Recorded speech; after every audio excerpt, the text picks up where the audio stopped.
¿Cómo están? Muy buenos días, amigas y amigos de Diálogos de Domingo. Es un placer contar con su presencia en esta mañana, donde probablemente se encuentren desayunando o pasando un rato agradable con la familia o con los amigos y las amigas. Bueno, hoy vamos a tocar un tema que casi no se toca y que de verdad creo que es bien importante porque provoca en la relación de pareja o en la familia, pues tal vez ciertas fracturas o fragmentaciones, por así decirlo. Y es que no me puedo volver a embarazar. Y de esto de verdad casi no se ha escuchado. Es decir, tal vez los problemas de infertilidad en la primera ocasión, cuando no hay hijos, pues cada vez son más frecuentes. Pero ¿habías escuchado la segunda vez, una vez que ya tuviste a tu hija o a tu hijo, no te puedes embarazar?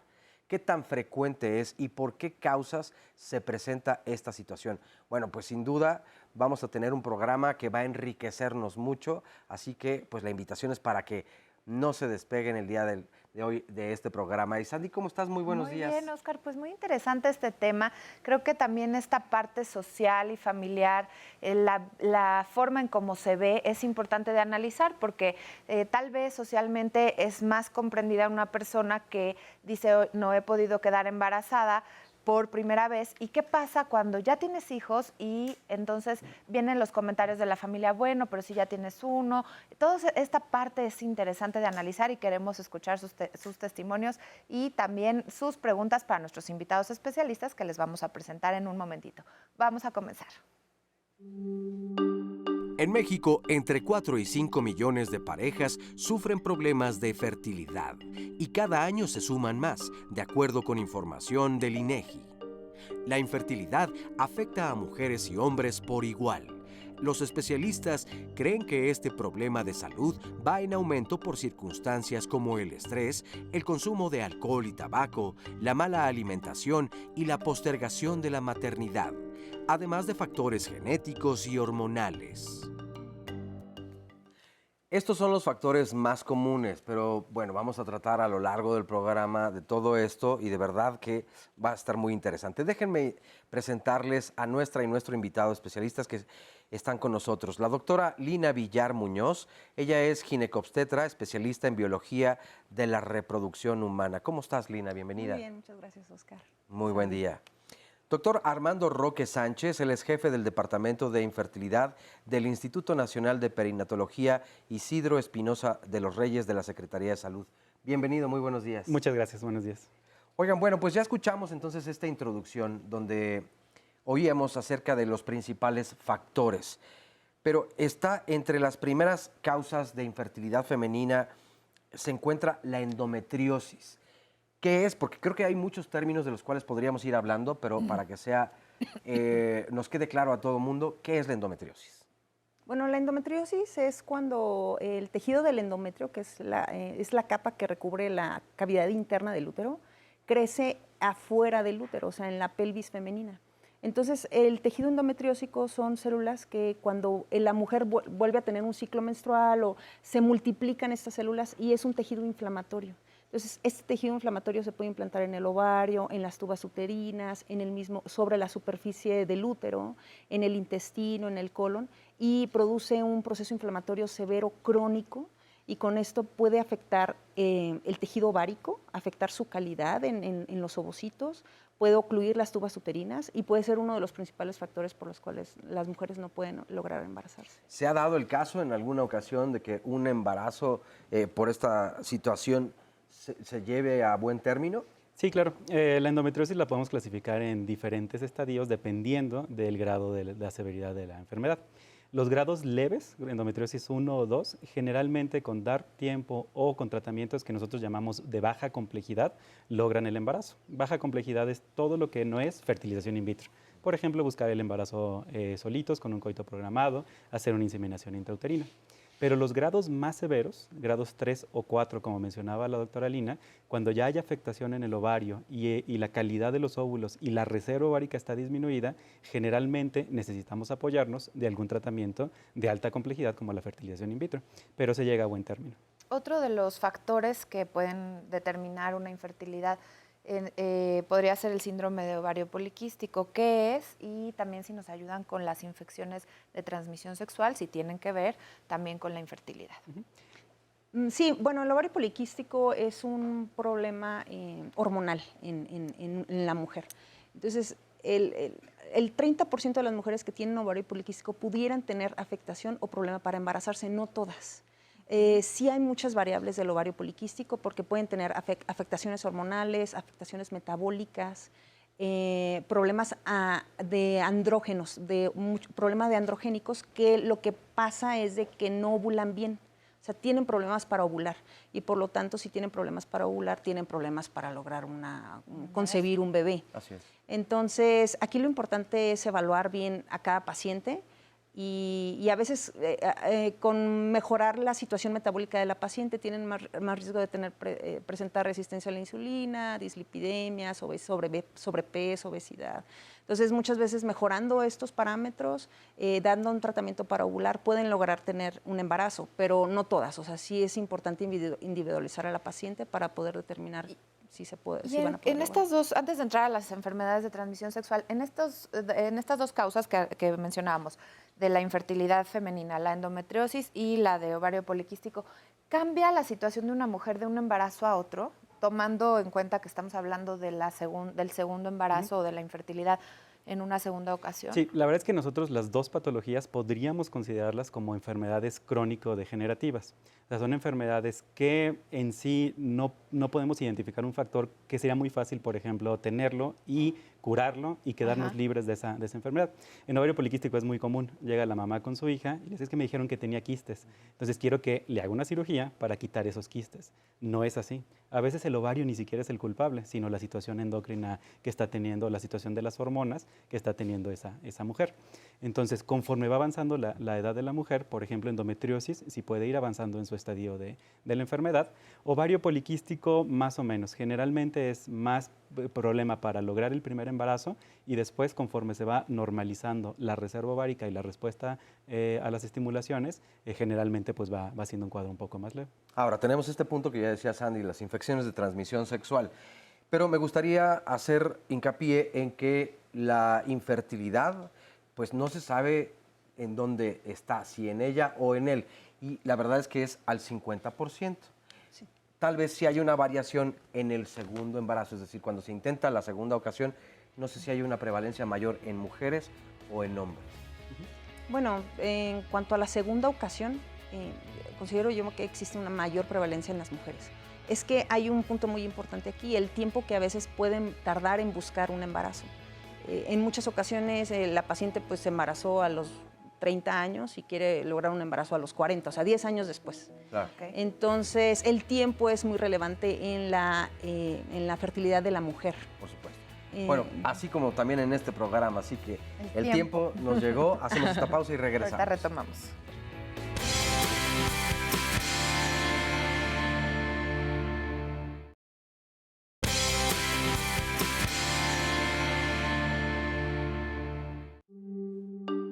La infertilidad secundaria es la imposibilidad de quedar embarazada o llevar el embarazo a término después de haber tenido un bebé.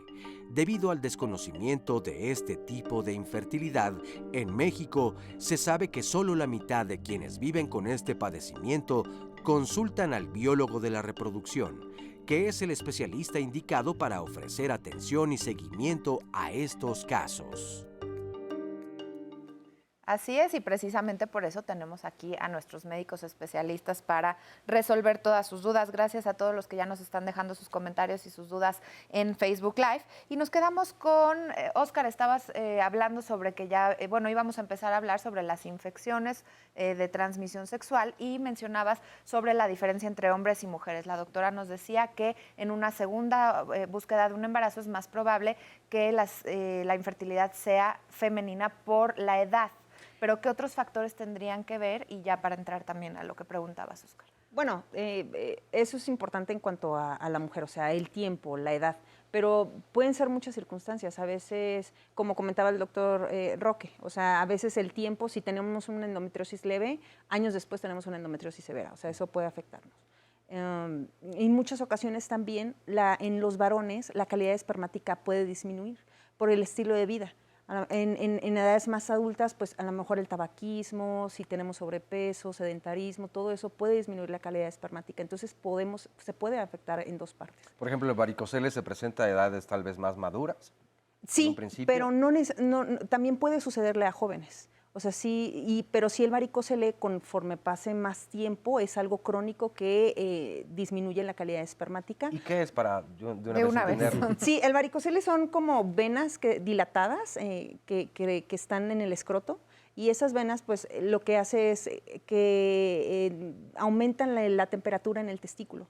Y el testículo necesita cierta temperatura para poder tener generación adecuada espermática. Entonces, el aumento de la temperatura puede dañar la calidad de los espermas, disminuir la concentración, disminuir la movilidad, tener teratosospermia, que son formas anormales de los espermatozoides y por lo tanto pueden tener infertilidad. Muy bien.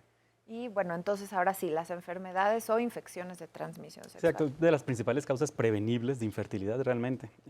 Puede haber enfermedades graves, por ejemplo, por un germen, el más clásico, Clamidia trachomatis. Clamidia puede ser un proceso inflamatorio crónico y uno puede detectar ese examen por un cultivo cervicovaginal o incluso anticuerpos anticlamidia en sangre. Y nosotros podemos dar algún antibiótico que mate esa bacteria y pues esa infección se erradique. El problema está en la inflamación crónica que da esa bacteria en el momento en que estuvo en el cuerpo humano. Por ejemplo, puede tapar los conductos, las tubas uterinas, o puede tapar los ductos seminales. Entonces, si no hay una comunicación con óvulos y espermas, en el caso de la mujer, pues no va a haber embarazo. Aunque haya una ovulación adecuada, haya espermas adecuados, o pues al momento de tener relaciones en la eyaculación masculina, pues si están los ductos seminales tapados, pues no va a haber espermatozoides que potencialmente puedan ser fértiles. También hay otro tipo de alteraciones, por ejemplo, virus del papiloma humano, el causante del cáncer cervicouterino, y que nosotros hacemos un tamizaje con el Papa Nicolau, que es muy importante. El virus del papiloma humano también, aunque el hombre lo puede erradicar mucho más fácilmente que la mujer, también puede causar alteraciones espermáticas que tienen que ver con los procesos de movilidad, de fertilización de los embriones. Y en la mujer, pues bueno, lo más grave que puede presentar es la evolución hacia el cáncer cervicouterino, y los tratamientos para esos problemas, pues también nos pueden dar potencialmente problemas de fertilidad. Oigan, tenemos un sondeo ahorita a ver si recuerdan alguna otra causa relacionada a alguna infección y vamos a ver lo que nos dijo la gente cuando le preguntamos, ¿sabes qué es la infertilidad secundaria? Desconozco. Infertilidad, bueno, tengo idea que es no poder, en el caso de los varones, no poder fecundar el óvulo por medio del espermatozoide, ya sea por diferentes causas como espermatozoides inmaduros o cantidad de espermatozoides pocas o muy poca producción de esperma o espermas muertos de plano. La infertilidad secundaria realmente no. Podría darle a lo mejor, no sé, un concepto, pues podría ser la capacidad para no concebir hijos, ya sea de la mujer o por parte del hombre. Infertilidad secundaria. Pues ya cuando yo creo que a determinada edad ya no puede uno procrear. Infertilidad es cuando no puedes procrear familia. Y la secundaria... ¿Infertilidad secundaria? No. No.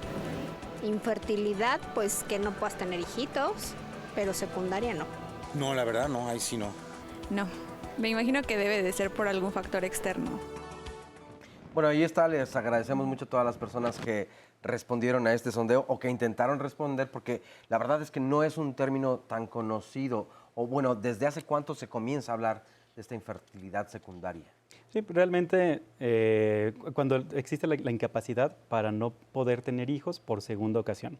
Y puede ser un embarazo que se haya logrado a término, pero también cuentan, por ejemplo, embarazos bioquímicos, cuando sale la prueba positiva de embarazo, pero no se puede documentar un bebé, o cuando hay pérdidas también, cuando hay abortos también. Es diferente los diagnósticos que pueden tener cuando se logró el embarazo, aunque no se ha logrado un bebé, y cuando tienen la incapacidad como para lograr un embarazo por segunda vez, cuando se logró el primero sano.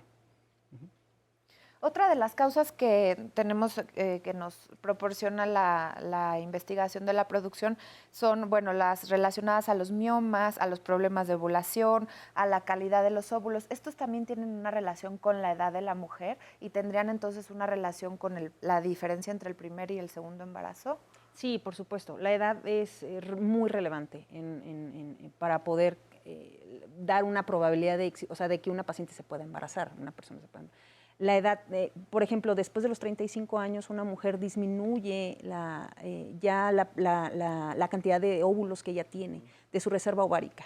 Entonces, como disminuye la cantidad, también puede disminuir la calidad. Entonces, hay mujeres que pueden tener mayor dificultad después de los 35 años para embarazarse que antes de los 35 años.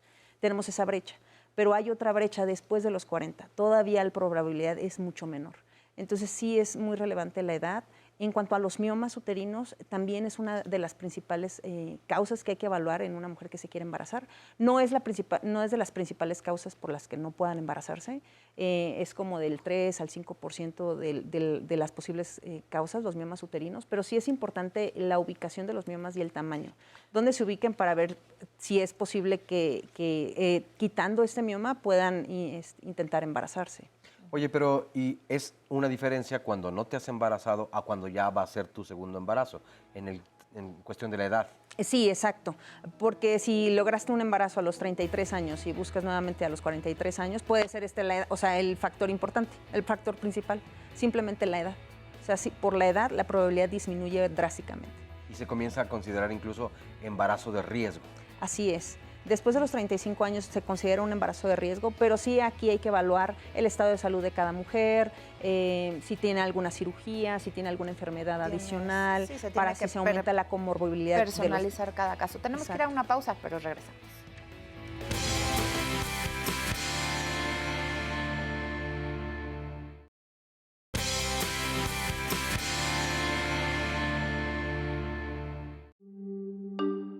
La infertilidad es un problema de pareja, ya que los factores están asociados tanto al hombre como a la mujer. Se estima que entre el 15 y el 20% de los adultos saludables tienen problemas de fertilidad, pero son principalmente las mujeres quienes padecen infertilidad secundaria. En cualquier caso, los estudios siempre deberán realizarse a ambos miembros de la pareja para conocer las causas. Esto es muy importante recalcarlo. Siempre hay que hacerle estudios a ambas partes. Ahora, ya nos lo han comentado aquí en las redes sociales. Hay un punto que es bien importante y es el psicológico. ¿Qué tanto afecta el saber si la situación de infertilidad, para no llamarlo el problema? Porque pues es una condición con la que estás viviendo, pero pues la reproducción asistida evidentemente ayuda a muchas parejas a que se lleve o se llegue a un buen término el embarazo. Entonces, ¿qué tanto tiene que ser o está recomendada la atención psicológica para el buen logro también del mismo embarazo? Sí, 100% recomendado. Es parte igual de importante que los tratamientos o los estudios médicos que nosotros prescribimos o realizamos en el consultorio.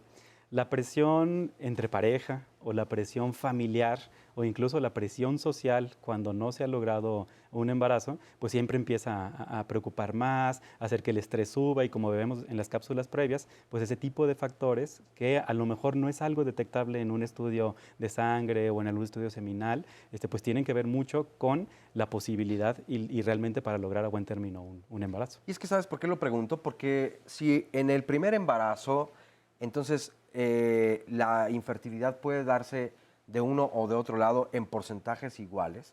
Cuando en la segunda ocasión cambia y es un poco más biológicamente hacia el lado femenino, aquí creo que es muy importante el apoyo de la pareja. Si no se cuenta con eso y si no hay un apoyo psicológico y un tratamiento, entonces de verdad el estrés es un factor que si bien no será determinante en el logro o no logro del mismo embarazo, sí va a afectar desde luego o el desarrollo o el mismo logro del embarazo. Entonces, por eso es importante comprenderlo como pareja desde un principio. Puede ser que yo tenga como mujer entonces una mayor propensión a la infertilidad en un segundo embarazo, pero el apoyo ahí está para que entonces obvio pues, se pueda dar. Y justo es lo que nos dicen en Facebook, un comentario de Raúl, desde el punto de vista del papá también resulta estresante cuando no nos podemos embarazar, refiriéndome a la pareja, cuando es por segunda vez, porque además de que uno busca aumentar la familia, buscamos dar el gusto a la mujer y en un aspecto psicológico el hombre pregunta si pudiera provocar la infertilidad, que ya es lo que se respondió precisamente, ¿no?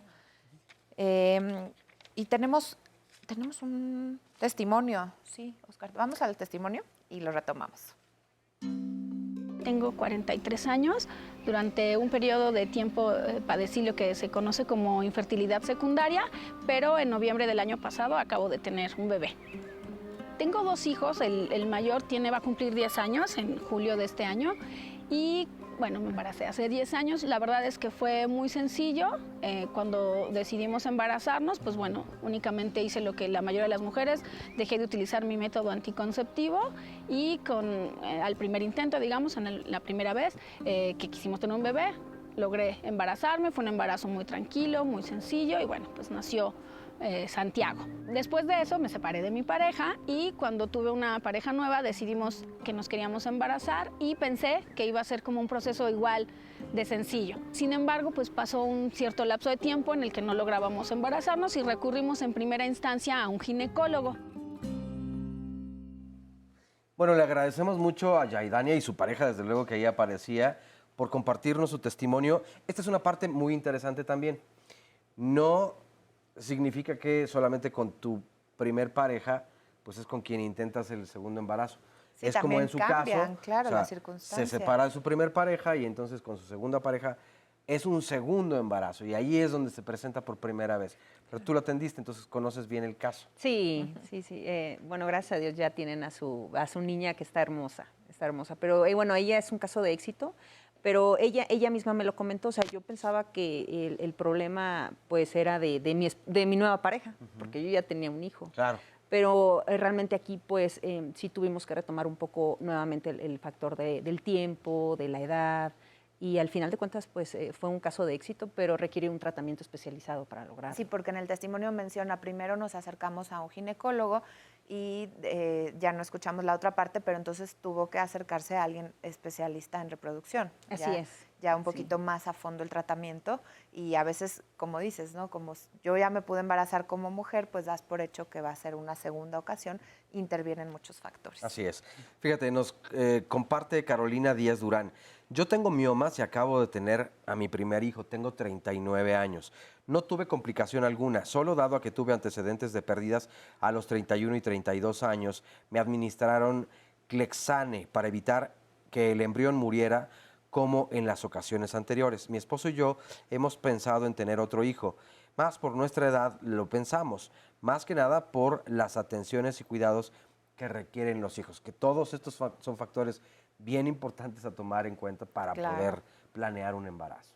Y nos pregunta Julio César, ¿el hipotiroidismo causa problemas pone de embarazo, pero también, bueno, más bien relacionados a la fertilidad? Sí, claro. La glándula tiroides, que tenemos una glándula que todos los humanos tenemos en el cuello, se encarga de acelerar o desacelerar los procesos biológicos. Por ejemplo, se encarga de acelerar el corazón o frenarlo, de estar estreñidos o tener diarrea, de que los ciclos ovulatorios se lleven a buen término.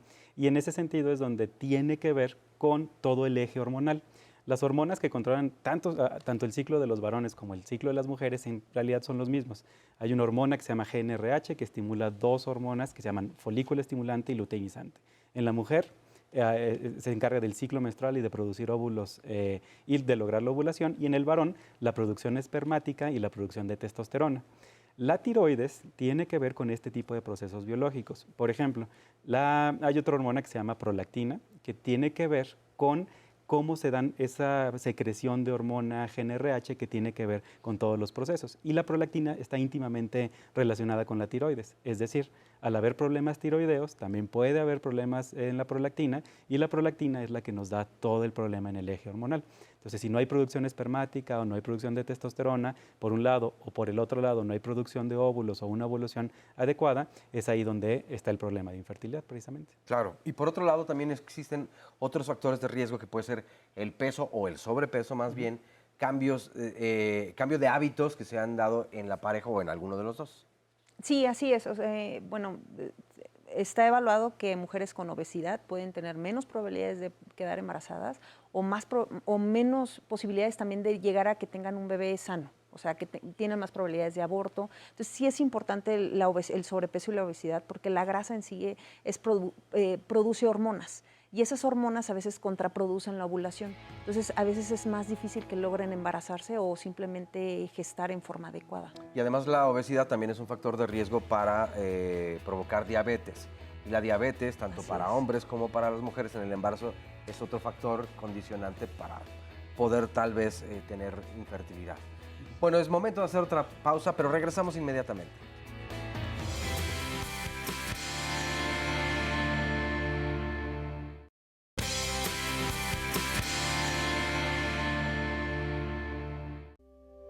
Él nos mandó a hacer realmente un estudio muy sencillo para ver nada más que no hubiera ningún problema con la producción de espermas y que todo estuviera bien con mi matriz.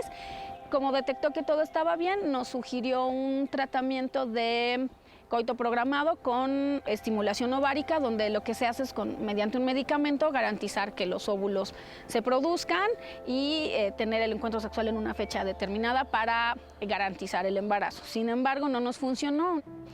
En ningún momento hasta ahí nos habíamos planteado que pudiéramos tener algún problema de infertilidad, porque bueno, pues partíamos del punto de que en los estudios que le habían hecho a él todo salía bien y que yo ya tenía un hijo. Sin embargo, siguió pasando el tiempo y no se lograba el embarazo, y no se lograba el embarazo, y no se lograba el embarazo, y ahí pues supongo que cada uno empezó a tener sus dudas. Yo por mi parte, un poco como con la negación de que pudiera estar sucediendo algo conmigo, tendía a pensar que a lo mejor pasaba algo con mi pareja, independientemente de que los estudios ya hubieran dicho que no. Muchísimas gracias nuevamente por la confianza y por compartirnos su testimonio. Y precisamente retomando lo que escuchábamos, ¿son caras estas pruebas diagnósticas? ¿Cómo se hacen? ¿Cuáles son las principales? ¿En qué orden van? Sí, nosotros hacemos un estudio integral. Este es un problema que nosotros vemos como pareja. O sea, no vemos a la mujer o vemos al varón. Tiene que ser un abordaje integral porque pues es 50-50 las probabilidades para que tengas como para poder lograr un embarazo, 50% de material genético. Entonces nosotros lo estudiamos por factores muy ordenadamente. Por ejemplo, factor endocrino ovárico, las hormonas, lo que mencionábamos previamente sobre tiroides, sobre las hormonas que controlan el ciclo menstrual, FSH, LH, estradiol, las hormonas que tienen que ver con la calidad de la ovulación, progesterona, prolactina. Nosotros estudiamos también al varón. El estudio tamiz del varón o el estudio de screening del varón es una espermatobioscopía directa. Esa espermatobioscopía directa nos sirve para ver si hay suficiente concentración de espermatozoides, cuántos millones de espermatozoides hay, si se mueven bien y si tienen formas normales. Y si en alguno de los parámetros se encuentra alguna alteración, pues nos vamos sobre ello. Por ejemplo, si está una concentración disminuida, hay que ver la producción hormonal de ese varón. Si la movilidad no es adecuada, infecciones, y así sucesivamente. ¿Qué más vemos? Que el útero la cavidad uterina esté adecuada y que las trompas estén permeables, algo que nosotros llamamos factor uterino y factor tubo peritoneal. Y el último, ya no tan relacionado con infertilidad, pero que también tiene que ver con los estudios que nosotros hacemos, el factor cervical, que tiene que ver con infecciones a nivel cervical, a nivel de la mujer. En el moco cervical realmente ocurre la capacitación espermática y es donde adquieren su capacidad fértil esos espermatozoides. Entonces, si hay algún cambio en pH, hay presencia de bacterias, aparte que el resto de los estudios que tienen que ver con, por ejemplo, una histerosalpingografía que ve la permeabilidad de las trompas, si nosotros tenemos que meter medio de contraste hacia el útero y ver si las trompas son permeables, si hay alguna infección no podemos hacer ese estudio, porque esa infección posiblemente podamos transmitirla hacia el útero o hacia las trompas. Lo primero que tendría que hacer entonces es acabar con esa infección para poder continuar. Es como 100%. Haciendo una analogía, pues en la boca, si tienes una muela picada, no te pueden hacer otro tratamiento hasta que no se termine eso, justamente. Por otro lado, las evaluaciones de infertilidad, ¿qué tan costosas son? A veces los procedimientos pueden ser más incómodos para ella que para él, por ejemplo. Sí, obviamente. Bueno, simplemente la exploración a la mujer ya es en sí un poco incómoda. Entonces, pero ¿por qué? Porque en el hombre, pues nosotros evaluamos un análisis seminal. Si el análisis seminal sale normal, pues la verdad la mayoría de las veces termina ahí, ¿no? Si sale anormal, sí ya tenemos que hacer una evaluación de si no existe un varicocele, a lo mejor un ultrasonido testicular, pruebas hormonales en sangre, pero a la mujer pues hay que evaluar, como había comentado el doctor, vagina, hay que hacer un estudio para ver las tubas uterinas, hay que hacerles ultrasonidos endovaginales para ver el útero, los ovarios, nuevamente la cuenta de los folículos, que es su reserva de óvulos. hay que hacer estudios hormonales más frecuentes, a veces cada mes para evaluar que tengamos buena ovulación o buena producción de progesterona. Entonces, sí, obviamente es más invasivo en la mujer.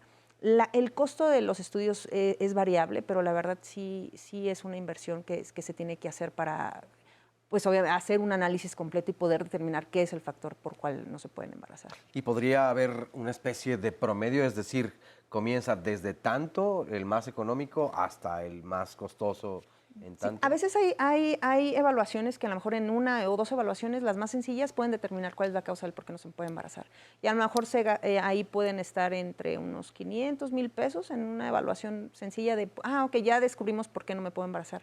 Pero en ocasiones pueden llevarse 20,000, 30,000 pesos. O sea, eso es muy variable. También si se requiere un tratamiento, ya una Así vez es. encontrando la causa, el tratamiento también es costoso, ¿no? Sí, así es. Sí hay tratamientos básicos que obviamente por lo mismo que es un tratamiento básico, el costo no es mucho, pero si requieren un tratamiento más complejo, el costo sí puede elevarse suficiente. Ahora, hay algo que aquí la verdad es que me llama la atención porque creo que en este tipo de temas donde además puede convertirse en un problema serio de pareja, pues existen ciertas personas que a través de la charlatanería quieren proponer sistemas muy innovadores para garantizar aparentemente un buen embarazo y termina pues complicando la situación un poco más. Porque es importante acudir a un centro responsable y que esté correctamente certificado, porque creo que el diagnóstico es importantísimo para poder darle un buen tratamiento.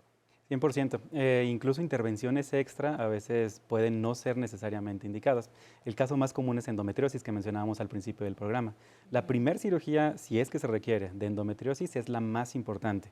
Y generalmente ya no se repiten tratamientos quirúrgicos para endometriosis. Ya sabes que tiene endometriosis, pero cada tratamiento extra que tú tengas que tocar el ovario, que tengas que cauterizar algún vasito, pues potencialmente puede disminuir en la mujer pues la reserva ovárica. Entonces es uno de los muchos ejemplos por los cuales sí vale la pena acudir con alguien certificado en la materia y con un médico especialista en biología de la reproducción. Claro. ¿Existe un directorio de médicas y médicos certificados justamente?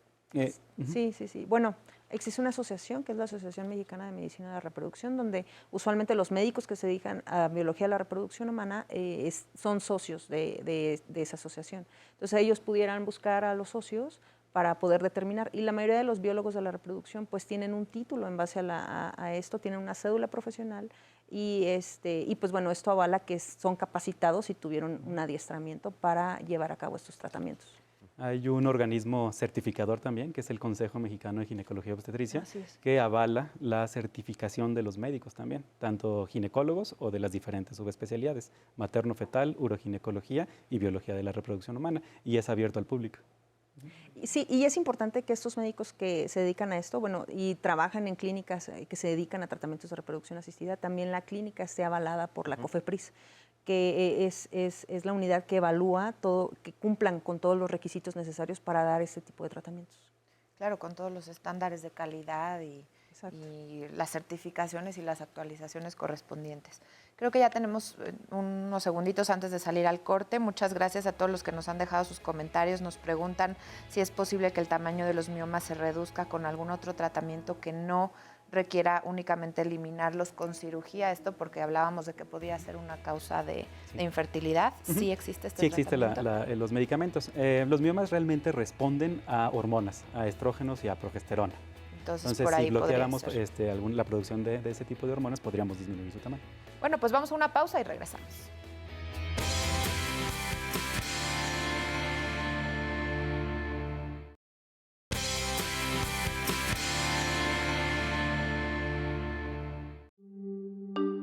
Respecto al tratamiento para la infertilidad secundaria, actualmente se cuenta con inseminación artificial, fecundación in vitro, congelación de óvulos y otras opciones que permiten a las parejas lograr un embarazo saludable en el momento que así lo decidan. De allí la importancia de buscar la ayuda con un especialista de manera oportuna, dejando de lado los mitos o tabúes que existen alrededor de un tema como este y en una sociedad donde las mujeres que no son madres aún son señaladas. Bueno, esta última parte de la introducción al bloque creo que es bien importante. Ojalá no hubiera de verdad maternidad por la presión social, porque creo que pues no sería lo más adecuado. Esa es una decisión personalísima o, en todo caso, de pareja, pero no tendría por qué ser de familia y mucho menos de sociedad que influye entonces en las mujeres para que tienes que ser madre porque si no, no hay un valor intrínseco. Bueno, pues me parece lamentable, pero todavía se dan algunos casos. Ojalá de verdad el empoderamiento pues cada vez sea mejor. Pero, a ver, está toda esta parte del tratamiento. Escuchábamos fecundación in vitro, criogenia o bueno, congelación de los óvulos, de los espermas, en fin. ¿Cuántos tratamientos existen? ¿Cuánta resistencia también de pronto se opone por parte de uno de los dos o los dos en la pareja por temor a que haya alguna consecuencia? ¿Y cuál de estos tratamientos pues es como más recomendable? ¿O es un tratamiento para cada caso como se va indicando? Sí, 100%. Mencionábamos que había tratamientos de baja complejidad y de alta complejidad, pero sí, no es una receta de cocina y es un tratamiento individualizado al caso de la paciente. Entonces, el problema puede ser tan sencillo, por ejemplo, como no atinarle a los días fértiles. Entonces, a veces por motivos religiosos o por alguna otra situación, pues el momento de la ovulación se atrasa o se adelanta y no se tienen relaciones en el día fértil o en los días más fértiles de la mujer. O puede ser tan complejo como que se requiera una ayudada extra a los espermatozoides para que puedan introducirse dentro de un óvulo. Y esos tratamientos más complejos pues se llaman fertilización in vitro. Y en el inter, pues está coito programado, está inseminación intrauterina y luego pasamos a alta complejidad, que son toda la gama de las opciones que hay para fertilización in vitro. Y dentro de las con mayor complejidad, ¿cómo se van indicando? O sea, obviamente ya nos hablaron del diagnóstico, se estudia a la pareja, pero se intenta una primero que otra, hay unas más invasivas que otras. ¿Cómo se va seleccionando este camino? Bueno, siempre es importante el tiempo. O sea, si llevan más de 3, 4, 5 años buscando un embarazo, tal vez pues a lo mejor nos tengamos que saltar un paso, ¿no? Pero sí es importante el tiempo y la edad. Pero nosotros lo que hacemos es evaluar bien al paciente, ver cuál es la causa de la infertilidad y determinar de ahí qué es lo que podemos hacer. O sea, siempre es importante hacer un equipo con los pacientes. ¿Sabes qué? Pues en base a los factores vamos a hacer un tratamiento sencillo como inducir la ovulación y tener relaciones sexuales los días de mayor fertilidad.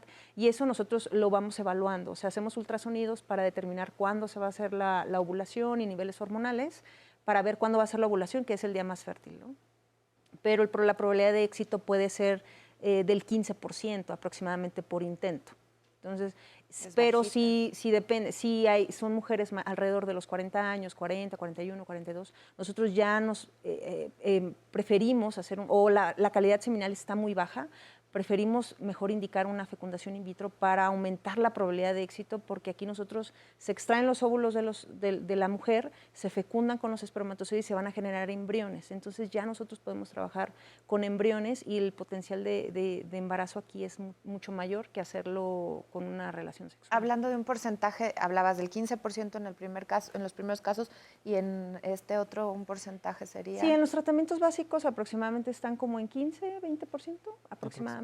Ajá. Éxito. De éxito por hacerlo una vez. O sea, ¿qué quiere decir? Que si 10 parejas lo hacen, se van a embarazar 1, 2 pacientes aproximadamente. Entonces, el éxito no es tan alto, pero son tratamientos sencillos que se pueden volver a repetir. Sí, sí, lo vuelves a programar. Y en el caso de un in vitro, ¿el éxito es de cuánto? Sí, es muy variable, depende mucho la edad de la mujer, la edad del hombre, la calidad de los gametos, que son el óvulo o el espermatozoide, pero aproximadamente pudiera aumentar la probabilidad como un 50% o 60% en algunos casos. Hablaste hace rato de los costos económicos para el diagnóstico. En el tratamiento, aquí creo que sí se eleva bastante más el presupuesto. Yo sé que cada tratamiento es muy distinto, pero por ejemplo, ¿qué costo aproximadamente tendría un tratamiento con fecundación in vitro y otro, por ejemplo, con inseminación artificial?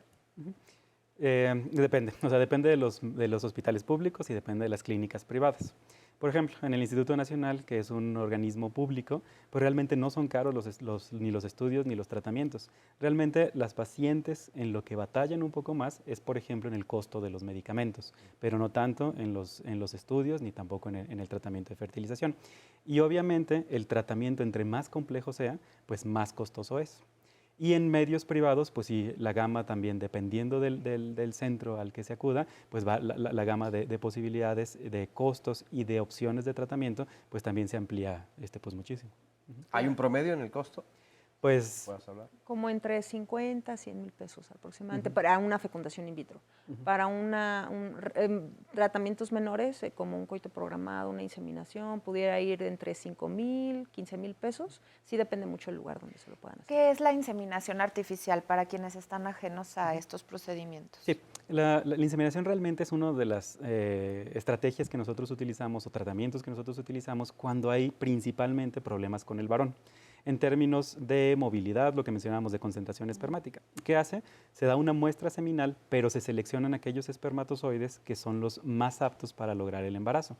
Se hace un procedimiento de capacitación. Esto es muy importante porque antes, cuando estaban las teorías de cómo hacer una inseminación, agarraban los espermas, los introducían dentro del útero y no lograban ningún embarazo. El proceso de capacitación espermática, que es lo que mencionábamos que ocurre en el moco cervical o ocurre en el cuerpo de la mujer, se hace un símil de lo que hace la naturaleza en el laboratorio y podemos ver ya espermatozoides móviles, ya seleccionados, aquellos que son los de mejor calidad para lograr el embarazo, y se dejan mediante un catéter especial dentro del útero de la mujer para que busquen el óvulo potencialmente para ser fertilizado. Claro. Mira, por ejemplo, aquí en las redes sociales nos dice Darío, yo creo que no hay como el confort de la pareja para seguir adelante. Después de que mi esposa tuvo un legrado, nos recomendaron un año de espera para volver a intentarlo. Sin embargo, ninguno de los dos nos sentíamos seguros. Tuvimos pláticas y lo hicimos. Fue un embarazo de alto riesgo, pero se logró. Y ahora mi segundo hijo está por cumplir 2 años. Es que creo que es importante este punto, porque entonces, cuando hay una primer frustración, el apoyo de la pareja, decía hace rato, pues es muy importante. O cuando uno de los dos les parece, porque alguien más compartía más arriba en las redes, algo tan estresante que lo lleva al sufrimiento, tomar la decisión de tal vez pues la adopción o simplemente ya no continuar intentándolo, puede ser una opción para que logren la mejor calidad de vida, que eso es lo que se busca aquí en esta situación. Pero bueno, volvemos al último bloque ya en la recta final, Sandy, así que no se vayan.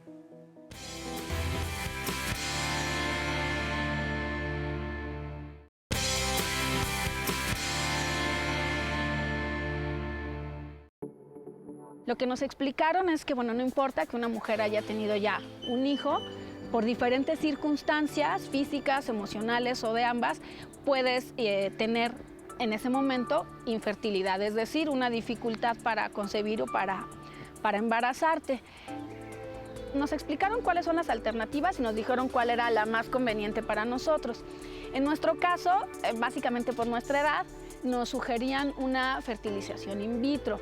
¿Por qué la fertilización in vitro? Porque es la que nos daba el mayor porcentaje de probabilidad de éxito. Hay diferentes opciones, puedes pagar y tener acceso a un intento, 2 intentos, diferentes intentos. A nosotros nos sugirieron un paquete que incluía 3 intentos, porque no siempre pega desde la primera vez. No digo pega literalmente porque no se queda pegado el embrión por diferentes razones, como puede suceder en un embarazo también natural. Tuvimos la muy buena suerte de que en nuestro caso, en el primer intento, se logró el embarazo y el 24 de noviembre nació nuestra bebé, perfecta, sana. Pues felicidades nuevamente por esa bebé. Y para retomar las opciones y los tratamientos, quienes nos están viendo y se sienten identificados con este testimonio, entonces, ¿alguna otra opción que se nos esté pasando? ¿Qué importancia tiene la parte genética? Si se tienen que hacer también estudios de este tipo. Sí, bueno, la evolución en los tratamientos o en los diagnósticos genéticos pues va hacia diferentes puntos. Por ejemplo, en la situación de pérdidas gestacionales recurrentes, pues ahí el factor genético no es tan importante, pero sí es una causa que nosotros estamos obligados a investigar. Hay situaciones genéticas que tienen que ver con el varón o con la mujer y hay situaciones genéticas que tienen que ver intrínsecamente con el embrión cuando ya se mezclaron los genes del padre y de la madre. Entonces, no necesariamente es mejor o de rutina ofrecer este tipo de tratamientos o de diagnósticos a todas las pacientes, pero hay situaciones como muy características. Por ejemplo, si hay alguna enfermedad genética conocida que potencialmente puede transferirse a la herencia y a la descendencia, pues estamos obligados a hacer ese diagnóstico genético preimplantación como para ver si ese embrión es sano o enfermo. Y anormalidades que pueden suceder, por ejemplo, por la edad, por la calidad de los óvulos, el problema de cantidad y calidad que siempre hemos visto asociado a la edad. La calidad se va perdiendo en los óvulos y esos potencialmente mecanismos que tiene el óvulo como para poder regenerar algunos problemas genéticos, cuando se está perdiendo esa calidad por la edad, pueden no ser suficientes. Entonces eso podría explicar por qué una pareja no se embaraza. O sea, hay un diagnóstico genético preimplantación, nos puede ayudar a definir si ese embrión viene sano o viene enfermo, como para poder ayudar para transferirlo. Y ahora que tocas todo este tema de la genética, pues me parece que es interesantísimo, pero me gustaría preguntar, en México, ¿qué tanto legalmente tenemos la opción de entrarle a la genética o si hay ciertas limitantes y solamente se aboca a un sector? Bueno, en cuanto a estudios genéticos, por ejemplo, embrionarios, realmente no hay una ley que prohíba analizar los embriones. De hecho, es algo que se hace rutinariamente. En la clínica donde laboro como director médico, que es la clínica Sidmer, ahí, por ejemplo, este estudio se le ofrece a todos los pacientes en caso de que ellos decidan realizar el estudio. ¿Qué objetivo es? Es conocer que los embriones no tengan alguna anomalía genética, síndrome de Down, Edward, que son los más conocidos, y analizan todos los cromosomas. Entonces te determinan si tienen una pérdida o una ganancia en alguno, también te determinan el cromosoma sexual, también que a veces muchos quieren hacer un balanceo familiar, por ejemplo, pero realmente no hay. Un balanceo familiar es que, supongamos, tienen puras niñas o 2 niñas, 3 niñas y quieren un niño. Buscan el niño. O al revés. Exacto, pero realmente no hay algo que impida que hagamos esto. Entonces hacemos una selección ya conociendo la característica de cada embrión para escoger los embriones euploides, que son embriones sanos, para hacer una transferencia y con esto aumentar, 1, las probabilidades de embarazo y 2, disminuir las enfermedades genéticas de que un bebé nazca con un problema genético. Okay. Otra de las cosas que nos están preguntando es si se puede, una vez que ya he tenido una salpingoclasia o en el caso de los varones una vasectomía, ¿se puede buscar un embarazo y si existe una forma de tratamiento para revertir esto o como sea correcto mencionarlo? Sí, claro.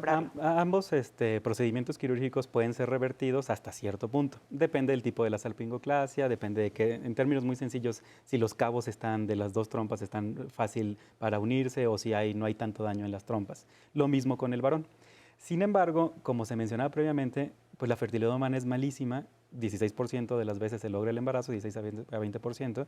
Entonces, cuando hay alguna otra situación, por ejemplo la edad, 39, 40 años, y vamos por ese tipo de porcentajes de éxito, generalmente con el advenimiento de las técnicas de reproducción asistida de alta complejidad, que te alcanzan posibilidades de 50, 60%, generalmente brincas esa etapa de las reversiones y si hay algún otro diagnóstico que amerite hacer un tratamiento de alta complejidad, generalmente brincas ese paso. Pero parejas jóvenes, 20, 30 años, en los que no estamos, entre comillas, contrarreloj por la calidad y la cantidad de los óvulos, podría intentarse la reversión de la vasectomía o la reversión de la salpingoclasia. Si no estamos en esa situación y sí estamos contrarreloj, generalmente nos aprovechamos de las posibilidades de éxito de las terapias de más alta complejidad.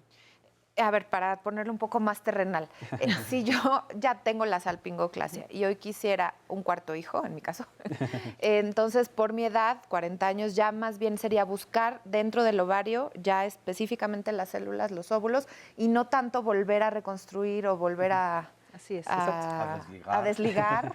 Sí, estoy diciéndolo de manera correcta, terrenal. Sí, lo ideal es hacer un tratamiento impulsando las posibilidades con una técnica como la fecundación in vitro, porque aquí es como si tú lo intentaras todo un año, pero lo vas a intentar en un mes, porque se te van a extraer varios óvulos que solamente la mujer libera un óvulo al mes que puede ser fecundado. pero con una técnica así, pues se te va a hacer un tratamiento hormonal para que madures mucho de tus óvulos y se extraigan todos estos óvulos para que generar como embriones, como prebebés, ¿no? Pero entonces la respuesta es sí, se podría volver a tener un hijo, buscar una posibilidad de embarazo, aun cuando ya hayas acudido a uno de estos métodos. Oye, pues se nos termina el programa, pero pues llega la hora de las conclusiones. Creo que lo que se ha mencionado aquí es muy importante. Enfermedades crónico-degenerativas pueden ser factor de riesgo, síndrome poliquístico, endometriosis, varicocele, todas las enfermedades que se han hablado aquí. Pero existe, si tienes un buen diagnóstico y un buen tratamiento, una posibilidad alta de que en pareja se tome la decisión de llegar a ese tipo de situación. Así es. Pues muchas gracias a nuestros invitados del día de hoy. Gracias a ustedes por todos sus comentarios y por seguirnos durante toda la semana en todos los temas tan interesantes que le presentamos. Nos vemos. Adiós. Muy pronto, todos los días hay diálogos. Diálogos, en así confianza. es. Bravo.